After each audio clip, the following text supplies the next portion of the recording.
তেলের দাম 1000 টাকা হলেও তার স্থান পায়ে, আর টিপের দাম 1 টাকা হলেও তার স্থান কপালে।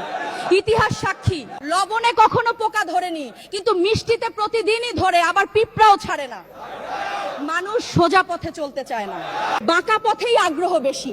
তাই তো মদ বিক্রেতাকে কোথাও যেতে হয় না, কিন্তু দুধওয়ালাকে বাজারে দাঁড়ে দাঁড়ে ঘুরতে হয়। আমরা সর্বদা দুধ বিক্রেতাকে বলে থাকি দুধে জল মিশাননি তো, আর মানুষ মদে জল মিশে খায়। আজ পর্যন্ত মানুষকে এতটুকুই চিনলাম। কচু পাতা দেখেছেন নিশ্চয়ই, ওপরে সবুজ আর ভেতরে চুলকানিতে ভরা।